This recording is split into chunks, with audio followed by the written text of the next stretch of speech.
नमस्कार, मैं हूं डॉक्टर एसपी चक्रवर्ती। आप देख रहे हैं वॉइस ऑफ फ्रीडम। आज हम मुलाकात आपको रूबरू करवाते हैं बहुजन समाज पार्टी के कुछ ऐसे जो कार्यकर्ता और पदाधिकारी हैं जो बिल्कुल गांव से जुड़े हुए हैं, जिनका बहुत बड़ा कोई अस्तित्व नहीं है, किसी बड़े पद पर नहीं है, बल्कि वो एक मात्र महज कार्यकर्ता की तरह से हैं। बूथ के पदाधिकारी और बूथ के कार्यकर्ता हैं। हम इनसे सीधे रूबरू और मुलाकात करवाते हैं। सर, आप सबसे पहले हमारे दर्शकों को अपना परिचय दें। धन्यवाद जी, अपना परिचय बताइए, कौन है आप? सुभाष, सेक्टर अध्यक्ष नरियाव। अच्छा, आप नरियाव के, यानी जो जहांगीरगंज विधानसभा जो पहले था, इस समय मौके पर आलापुर विधानसभा है। आलापुर विधानसभा में आप नरियाव के सेक्टर अध्यक्ष हैं। कितने बूथ आते हैं आपके सेक्टर में? 12 बूथ। अच्छा, 12 बूथ आते हैं। तो आज के दिन की गतिविधि क्या रही? आज आप लोगों ने अपने पार्टी को, अपने कैंडिडेट को, अपने प्रत्याशी को जिताने के लिए आज आप लोग क्या किए? हम लोग डोर टू डोर प्रचार किए, गांव-गांव जा कर के। उसके बाद हमारे मुनकाद अली साहब जी आए थे जी। उनकी जनसभा हुई नरियाव में जी। हम लोग वहाँ उपस्थित थे जी। तो क्या लगता है आपको कि अब की बार बहुजन समाज पार्टी की आलापुर में स्थिति क्या रहेगी? अच्छी स्थिति रहेगी। आलापुर में हम लोग जीत रहे हैं। अच्छा, आप लोग जीत रहे हैं? हाँ, एकदम क्लियर। कैसे जीत रहे हैं? यहाँ पे आलापुर में बहुजन समाज पार्टी के ही कद्दावर नेता माने जाते थे त्रिभुवन दत्त जी।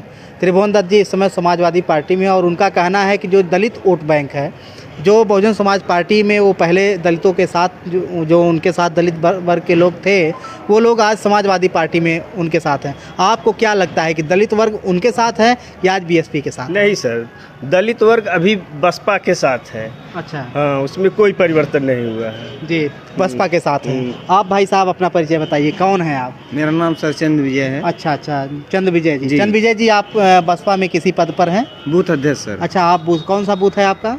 223। अच्छा, 223 बूथ। आपके बूथ में क्या लगता है आपको कि कितना वोट आप बहुजन समाज पार्टी को दिला ले जाएंगे? सर, हमारा बूथ जो है हम जिता देंगे और मतलब केडी गौतम जी को अपने बूथ से विजयी कराएंगे। अच्छा, केडी गौतम जी को अपने बूथ से आप जिताएंगे जी। तो कितना वोट लगभग आपके बूथ से पोल होगा, और उसमें से कितना वोट बहुजन समाज पार्टी के खाते में? देखिए सर, हमारी बात सुनिए। हम जो है मतलब जो हमारी ऐसी मतलब लोग बिरादरी हैं, वो लोग मतलब केडी गौतम जी को ज़्यादा से ज़्यादा मतलब वोट देंगे। सभी वोट जो है मतलब एससी का जो है केडी गौतम जी को मिलेगा, और जो है हम उनको जो है अपने बूथ से जरूर जिताएंगे। अच्छा, एक अहम सवाल आपसे मैं करूं, घबराएंगे तो नहीं ना? नहीं, बताइए। अच्छा, अहम सवाल ये है भाई साहब कि जब यहाँ से केडी गौतम जी को टिकट मिला था, क्योंकि जब टिकट मिला तब भी और इस समय भी अन्य पार्टियों के लोग कह रहे हैं कि केडी गौतम जी का घर कोई नहीं जानता है, वो यहाँ की लोकल की नहीं है, वो बहुत दूर की हैं। तो क्या लगता है कि बहुत दूर के प्रत्याशी को यहाँ की जनता वोट करेगी? नहीं, उनको जो है यहाँ की जनता बहुत बढ़िया सपोर्ट कर रही है। और ये देखिए, अनीता कमल जी लखनऊ रहती थी, माननीय त्रिभुवन दत्त जी अकबरपुर रहते थे, और यहीं उनका दरिया मतलब घर भी है। और जो है उनको यहाँ की जनता बहुत ज़्यादा पसंद कर रही है, और उनको ज़्यादा से ज़्यादा वोट देगी, और वो ज़रूर जीतेंगे आलापुर से। जी। तो आपको क्या लगता है, आलापुर से अगर केडी गौतम जी जीतती हैं तो सरकार भी आलापुर की जनता तय करेगी कि सरकार किसकी बनेगी अब की बार? नहीं, सरकार जो है बहन जी की बनेगी, और जो है हम मतलब बहन कुमारी मायावती जी मुख्यमंत्री बनेंगी। अच्छा, सरकार बसपा की बनेगी और मुख्यमंत्री बहन कुमारी मायावती जी बनेगी। दादाजी, क्या नाम है आपका?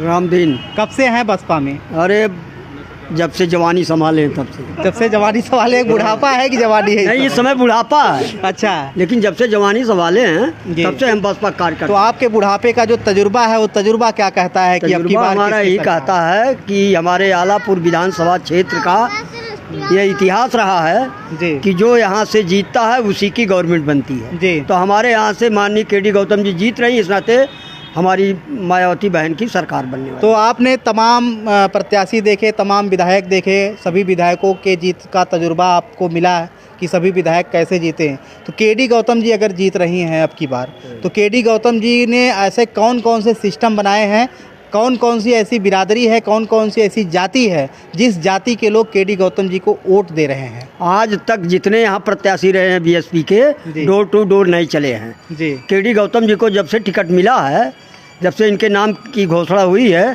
तब से विधानसभा का कोई गांव, कोई नुक्कड़, कोई गली बाकी नहीं है जहां केडी गौतम जी जनसंपर्क न की हो जी। तो इससे हमको आभास होता है कि दल बदलू की तरह से नहीं है हमारी केडी गौतम जी, वो जीतेंगी। और आलापुर के जो है अच्छा एक चीज़ बताइए, ऐसा कौन कौन सा समाज है जो अब की बार बहुजन समाज पार्टी को आलापुर में वोट करेगा और क्यों करेगा?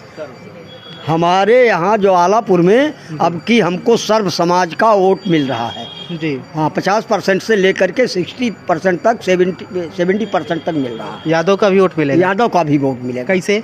हाँ, अरे हम लोग जनसंपर्क कर रहे हैं, उससे हमको जाहिर हो रहा है कि हमको यादव का भी वोट मिलेगा 10-20%। जी जी जी। आपको क्या लगता है आपकी बार आप ये नीला गमछा जो लगा करके चल रहे हैं, तो आप अपने प्रत्याशी को कितना वोट दिला ले जाएंगे? कितने वोटों से आप विजयी बना ले जाएंगे?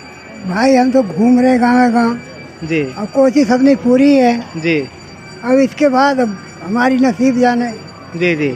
अच्छा, सबसे बड़ी बात यह है कि यहाँ पर जितने भी लोग हैं, अच्छा एक चीज़ बताइए, आपसे बाकी रह गया था, आप एक बात बताइए कि अगर केडी गौतम जी यहाँ से चुनाव लड़ने आई हैं और चुनाव जीत जाती हैं, तो आपको क्या लगता है कि कौन कौन से ऐसे मुद्दे होंगे जिन मुद्दों को लेकर के यहाँ पर वो विकास करेंगे, या जिस मुद्दों को लेकर के आज आप लोग बहुजन समाज पार्टी के लिए वोट मांग रहे हैं? सर यहाँ पे जो भी मुद्दे हैं, भाजपा सरकार में जो भी देखा गया है, हम लोगों की कोई सुनवाई नहीं होती है। किसी भी काम को लेके हम लोग कहीं भी पहुँच जाएं, कोई सुनवाई नहीं होती है। तो सबसे मेन मुद्दा तो यही रहेगा कि कहीं पे भी हम लोग जाएं, जो भी हम लोगों का काम हो, कम से कम सुनवाई हो जितना हो सकता है। कौन कौन सा ऐसा काम है जो अब तक की सरकारों ने नहीं किया, अब तक के विधायकों ने नहीं किया? आलापुर में ऐसा एक कोई काम बताइए जो बहुत ज़रूरी आपको लगता हो घर से निकलने के बाद और वो चीज़ उपलब्ध ना हो। कोई ऐसी चीज़ है जो आपको लगता हो, अस्पताल, बस स्टेशन, या कोई ऐसी चीज़ हो जो आपको ऐसा महसूस हो रहा हो कि आपके बीच में नहीं है? नहीं है तो सब कुछ सर, लेकिन वो सुविधा नहीं मिल पा रही। फैक्ट्री है? फैक्ट्री नहीं है। बड़ा अस्पताल है?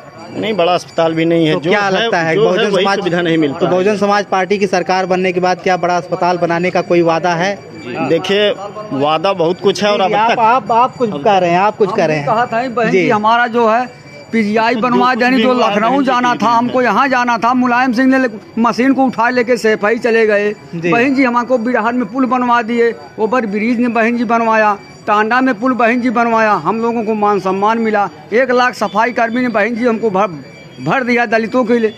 आज हम लोगों को खुशहाल जो पाए गए वो खुशहाल हैं। बड़े लास्ट में आए, बड़े तगड़े नेता लग रहे हैं आप बसपा के। बहन जी हम लोगों को मान सम्मान देती हैं। केडी गौतम जीत जाएंगे तो हमारी बहन जी की सरकार बनेगी।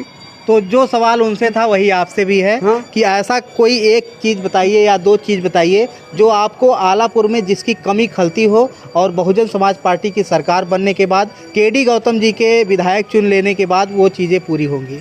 अरे केडी गौतम जीतेंगे तो हमारा सुनवाई होगी, थाने पे जाएंगे। नहीं, वो तो ठीक है, थाने पे सुनवाई होगी, लेकिन ऐसी कौन सी चीज़ है जिन चीज़ की आपको कमी आलापुर में खलती कमी हो रही है? पीजीआई में मशीन चली गई है, ये जीतेंगे तो हमारी मशीन वापस आएगी सफाई से, जो उठा के लेके चले गए हैं मुलायम सिंह।